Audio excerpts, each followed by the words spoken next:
Welcome back to the Minnesota's Roast YouTube channel. Thank you guys for subscribing and liking all the good stuff. Okay, so this is my brother's car, 2000 Ford Contour, that my father drives as his daily while we're working out all the bugs and stuff. So earlier this week, we just did the front disc brakes. Those rotors were seized down really good.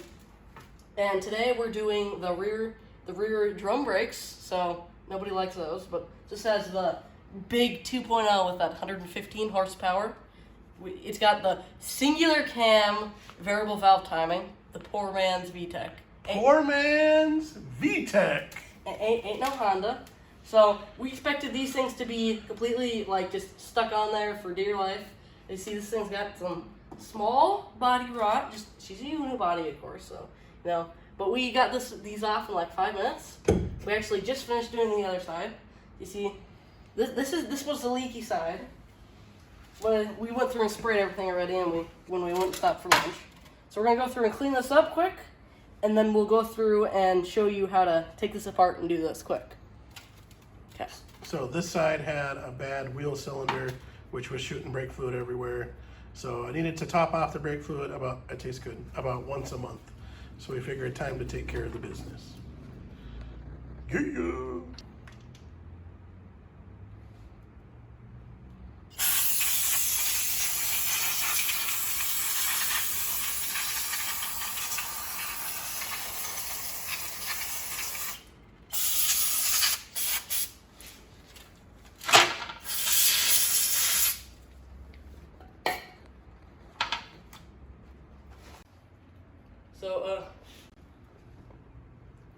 So of course, when you're working on your car, you want to make sure you, of course, check it up in a viable location that's not rotted whatsoever.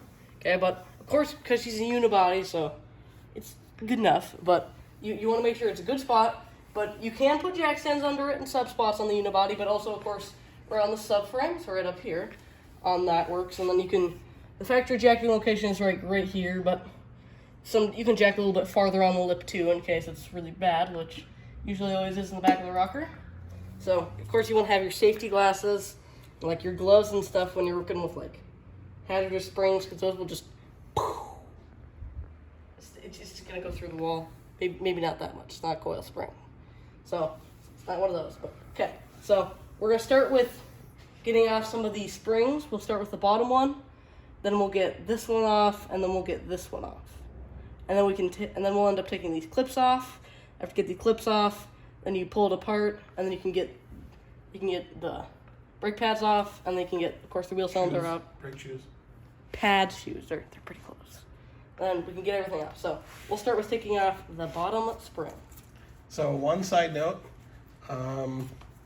I bought a 2000 Ford Contour brand new as my first car, so it was kind of fun to stumble across this. It was a co-worker's relatives. It'd been in storage. Both lefts. Good gloves. I'd been in storage, 80,000 miles on it. So it sat a lot, needed a little bit of work. So like getting her back on the road. Actually, I've driven it almost 20,000 miles this year, and no issues.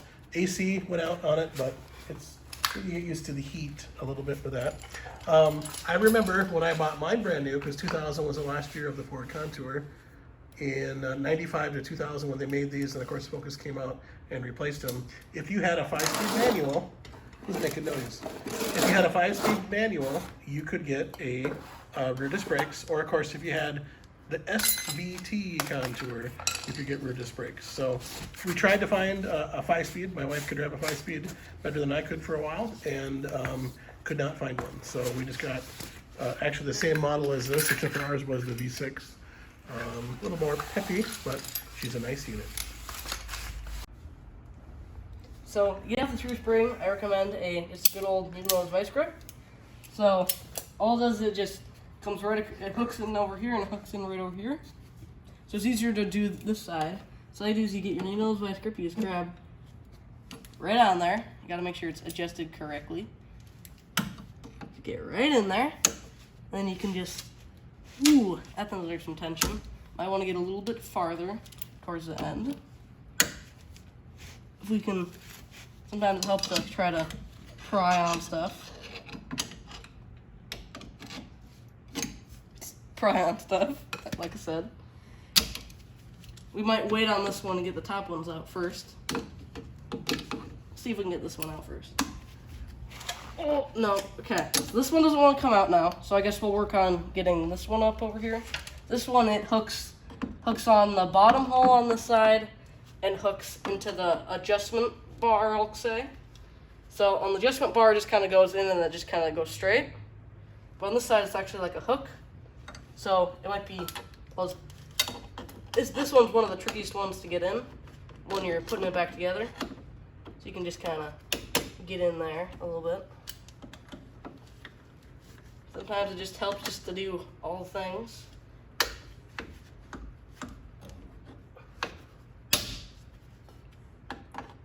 So we'll grab our screwdriver and like that. There we go. But have face glasses on because I just got viciously attacked by this Brake oil. cleaner. So now that we just got that one out, now we'll just kind of get our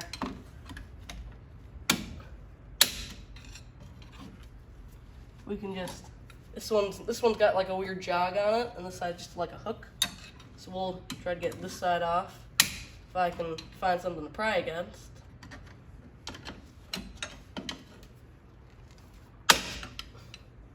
There we go.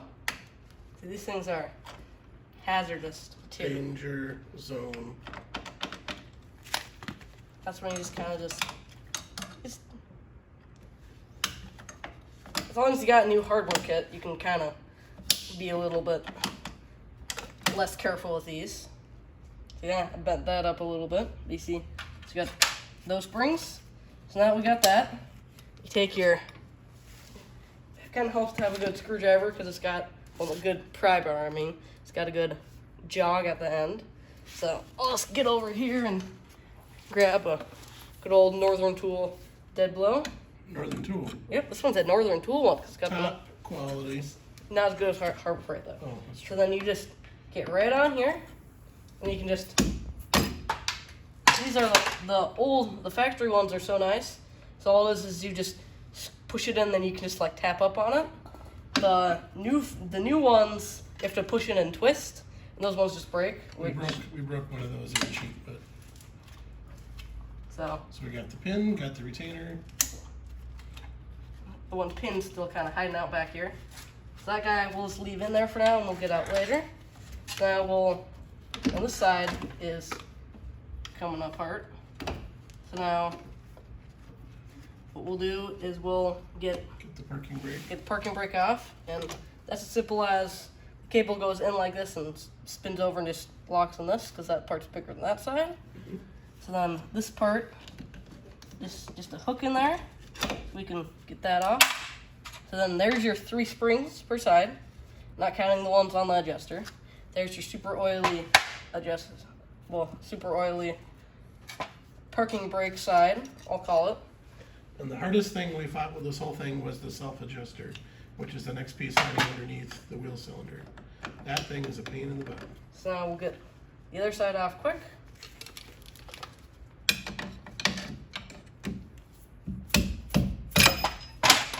Okay, now we got that side off.